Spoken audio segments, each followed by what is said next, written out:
आज हम अशोक के धम्म पर चर्चा करेंगे। इससे पहले आपने जो व्याख्यान सुने उसमें आपने देखा कि अशोक का व्यक्तिगत धर्म क्या था और अशोक ने जिस धम्म की बात करी वो क्या था, उसके बारे में अलग अलग विद्वानों ने अपने अपने मत दिए। लेकिन जो निष्कर्ष निकल कर आया वो ये था कि अशोक के धम्म का जो विभिन्न सिद्धांत थे उसके हालांकि अलग अलग विद्वानों ने अलग अलग अर्थ निकाले, अलग अलग अर्थ लगाए। किसी ने उसे उनके धर्म को राजधर्म कहा और किसी ने कहा कि राजाओं का ये कर्तव्य होता है कि वो अपने प्रजा को बुरी आदतों से दूर रखें और अच्छे जो कार्य हैं उनको प्रचारित करें। अशोक ने भी ऐसा ही प्रयत्न किया। किसी ने कहा कि अशोक का धर्म सार्वभौम धर्म था, अर्थात सभी धर्मों की अच्छाइयों का सार था। किसी ने कहा कि अशोक बौद्ध धर्म को मानने वाले गृहस्थ उपासकों का धर्म था। तो उनके बारे में अलग अलग मत दिए, अलग अलग कथन कहे गए। लेकिन अशोक का धम्म क्या है, इसके बारे में खुद अशोक ने अपने शिलालेखों में, स्तंभ लेखों में लिखा है कि धम्म क्या है। अशोक के दूसरे स्तंभ लेख में अशोक खुद से पूछता है कियम चू धम्मे, अर्थात धम्म क्या है, और फिर खुद ही उत्तर देता है उपासी नवे बहुकथान दया दान सचे सोचिए। अर्थात धम्म का अर्थ है पापहीनता, बहुकल्याण, दान, दया, सच, सत्यता, सत्यता, सोच, शुद्धि। और यही जो बातें उसने कही वही उसके धम्म के एक तरह से तत्व हैं जो कि 7 हैं, और इसी में ही उसका धम्म समाहित है। अशोक का कहना है कि कोई भी ऐसा काम नहीं करें अपने जीवन में जिसमें पाप समाहित हो, पापहीनता। और अब वो पाप किसको मानेगा, आप आगे जाके पढ़ोगे कि किस चीज़ को वो पाप कह रहा है। आपके किए गए कार्यों में बहुकल्याण का भाव जो है वो समाहित हो, आपके द्वारा किए गए व्यवहार में दया समाहित हो, आप अपने जीवन में दान प्रिय रहें, हमेशा सत्य का अनुसरण करें और आपकी सोच जो है वो शुद्ध हो। तो ये जो है धम्म के 7 तत्व जो है वो अशोक के धम्म में समाहित हैं, और सबसे पहले उसने इनकी एक तरह से उपयोगिता बताई है, इनको एक तरह से स्थापित किया है। फिर आगे अशोक का धम्म जो है उसमें आचार तत्वों का उल्लेख किया गया है। अशोक अपने प्रथम शिलालेख में कह रहा है यज्ञ अथवा भोजन के लिए पशुओं की हत्या न करना ही उचित है। फिर वो 5वें स्तंभ लेख में कह रहा है, और बहुत बड़ी उसने पशु पक्षियों की लंबी सूची दी है जिसमें वो कह रहा है कि इनकी किसी भी हालत में वध न किया जाए। धम्म के एक दूसरे आचार सिद्धांत में वो इस बात पर जोर दे रहा है कि माता पिता, गुरु, बड़े बूढ़ों के साथ उचित आदर किया जाए, मित्र, पड़ोसी, जाति संबंधी, दास, ब्राह्मण, श्रमणों के साथ सम्यक व्यवहार किया जाए, और यही उनके धम्म का मुख्य सिद्धांत है। आगे मैंने आपको बताया था कि पापहीनता, यहाँ वो अहिंसा को बड़ों के साथ, माता पिता के साथ, गुरुओं के साथ जो दुर्व्यवहार है उनको वो एक तरह से पाप में शामिल कर रहा है। मित्र के साथ, पड़ोसी के साथ अगर आपका व्यवहार अच्छा नहीं है तो वो पाप है। तो यहाँ वो आचार सिद्धांत का मूल तत्व बता रहा है कि इनके साथ आप अच्छा संबंध रखें। फिर 7वें शिलालेख में कह रहा है कि आप संयम भाव, आपका जो भाव हो वो संयम, शुद्धि, कृतज्ञता और दृढ़ भक्ति पर आधारित हो। दूसरे लघु शिलालेख में फिर वो इस पर प्रकाश डालते हुए कह रहा है, देवताओं के प्रिय इस तरह कहते हैं, माता पिता की सेवा करनी चाहिए, प्राणियों के प्राणों का आदर करना चाहिए, अर्थात जीव हिंसा से बचना चाहिए, सत्य बोलना चाहिए, जाति भाइयों के साथ उचित व्यवहार होना चाहिए, प्राचीन धर्म की रीति का पालन करना चाहिए। और कुल मिलाकर वो ये कह रहा है कि अगर धम्म के इन गुणों को पालित किया जाए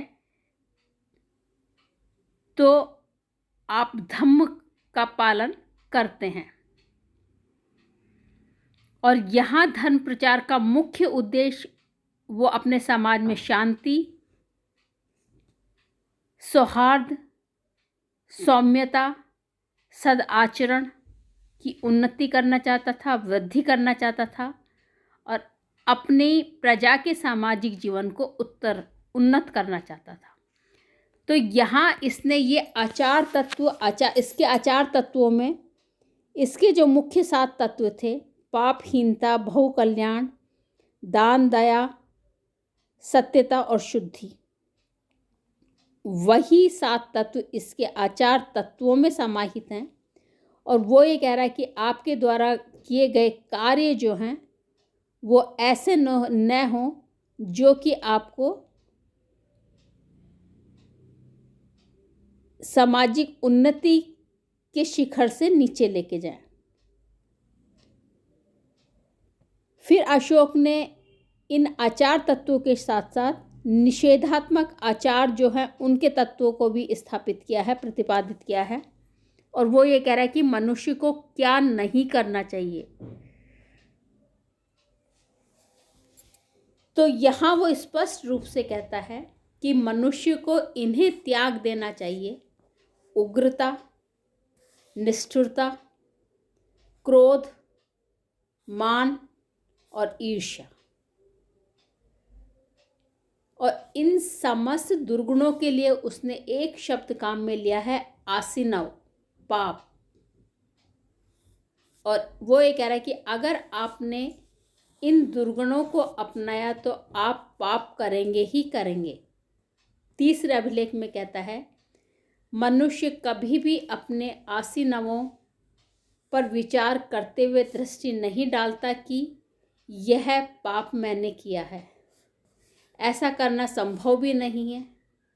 इसके लिए आत्मनिरीक्षण की आवश्यकता होती है। अतः अशोक ने मानव मात्र को आत्मनिरीक्षण, आत्म परीक्षा करने और अपने पापों को पहचानने और भविष्य में इन्हें न दोहराने की एक तरह से सम्मति दी है, प्रेरणा दी है। अब अशोक ने अपने धम्म में कर्म कांडों के त्याग पर बल दिया है। अशोक ने धर्म के में कर्म कांडों मूलक जितने भी पक्ष थे उनको त्याग करके केवल आचार मूलक पक्ष को प्रतिपादित करना ही श्रेष्ठ माना। और उसने ऐसा किया भी, क्योंकि प्रत्येक धर्म के कर्मकांड भिन्न भिन्न होते हैं और ये धार्मिक कट्टरता और संकीर्णता के मूल कारण होते हैं। उसका मानना था कि सभी धर्मों का आचार मूलक पक्ष जो होता है वो एक सा होता है और इसीलिए उसने आचार मूलक पक्ष को प्रोत्साहित किया। और उसने कहा कि यह तभी संभव हो सकता है जब मनुष्य दूसरे धर्मों के प्रति सहिष्णु रहे। अपने 12वें शिलालेख में अशोक कहता है, मनुष्यों को दूसरों के धर्म को सुनना चाहिए, जो मनुष्य अपने धर्म को पूजता है, दूसरों के धर्म की निंदा करता है, वास्तव में वह खुद के धर्म को ही हानि पहुंचाता है। इसलिए मनुष्य को हमेशा अपनी वाणी पर संयम रखना चाहिए।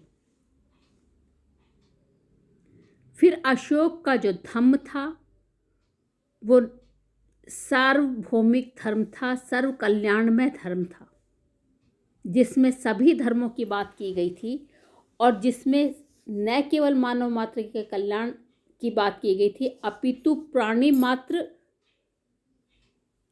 को सुख पहुंचाना भी उसका उद्देश्य था। और इसीलिए उसने जितने भी कार्य किए वो सिर्फ प्राणी मात्र के लिए नहीं किए, बल्कि उसने जीव मात्र के कल्याण के लिए कार्य किए। जैसे वृक्ष लगवाए, यहाँ उसने मनुष्य और पशुओं दोनों के लिए छाया का सुख मिल सके, इसलिए वृक्ष लगवाए। पशु हत्या का उसने निषेध किया। पशुओं के लिए उसने चिकित्सालय कायम किए। और दूसरे स्तंभलेख में वो कहता है, मैंने द्विपद मनुष्य और चतुष्पद पशुओं, पक्षियों और जलचरों के प्रति यथेष्ट और अनेक प्रकार से उदारता तथा अनुग्रह किए हैं। तो यहाँ वो जीव मात्र के कल्याण की बात करता है। उनके कल्याण के उसके जितने भी कार्य थे वो सारे कार्य सिर्फ मनुष्य मात्र तक सीमित नहीं थे, अपितु सबके कल्याण के लिए किए गए थे।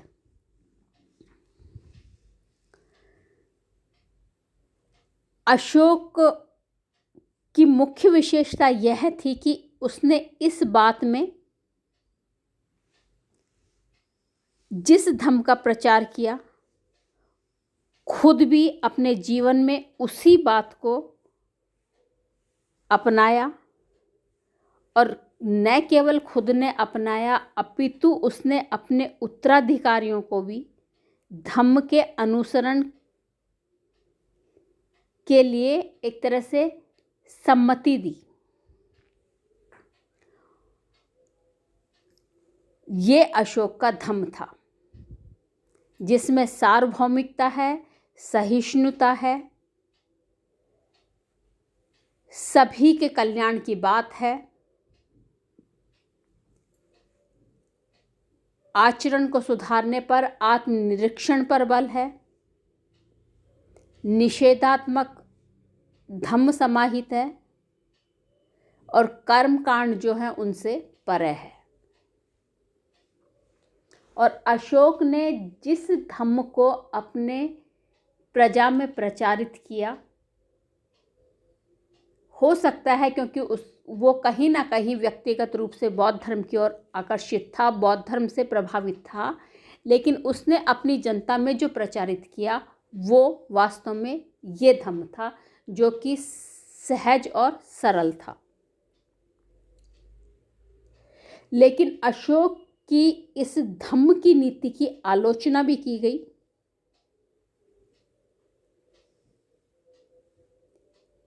क्योंकि इसका जो राजनीतिक परिणाम था वो प्रतिकूल निकला और इसीलिए विद्वानों ने इसकी धम्म की नीति की आलोचना की। डॉक्टर भंडारकर ने कहा, दिग्विजय के स्थान पर धर्म विजय प्राप्त करने का परिणाम आध्यात्मिक दृष्टिकोण से तो भले ही उज्जवल रहा हो, परंतु राजनीतिक दृष्टि से विनाशकारी हुआ। डॉक्टर जायसवाल ने लिखा, जिस मनुष्य को भिक्षु होना चाहिए था वह राजा बन बैठा। अतः स्वाभाविक था कि संपूर्ण जम्बूद्वीप को एक छत्र राज्य के अधीनस्थ करने का आदर्श सहस्राब्दियों के लिए टल गया। डॉक्टर रायचौधरी ने लिखा, इस नीति का परिवर्तन का राजनीतिक प्रभाव अशोक की मृत्यु के बाद ही सामने आने लगा। मगध साम्राज्य का विकास बंद हो गया और धीरे धीरे वह पतोन्मुख होने लगा। तो अशोक की इस धम्म नीति की आलोचना की गई, लेकिन मगध साम्राज्य के लिए चाहे ये विकास बंद करने वाला रहा हो, लेकिन अनेक विद्वानों की मान्यता है कि सिर्फ अशोक की धार्मिक नीति को या अशोक की धम्म विजय की नीति को ही मौर्य साम्राज्य के पतन के लिए उत्तरदायी नहीं ठहराया जा सकता। डॉक्टर बर्वा ने कहा है कि इसके लिए उसके निर्बल उत्तराधिकारी का जिम्मेदार ठहराना उचित होगा, ना कि अशोक की धम्म नीति को। डॉक्टर अवध बिहारी मल श्रीवास्तव ने कहा है, अशोक की धम्म विजय भारत के सांस्कृतिक इतिहास में एक महत्वपूर्ण देन है और वास्तव में यही सच है। मौर्य साम्राज्य के पतन में अशोक की धम्म नीति एक कारण हो सकती है, लेकिन पूर्ण रूप से अशोक के धम्म को उत्तरदायी ठहरा देना न्याय संगत नहीं है।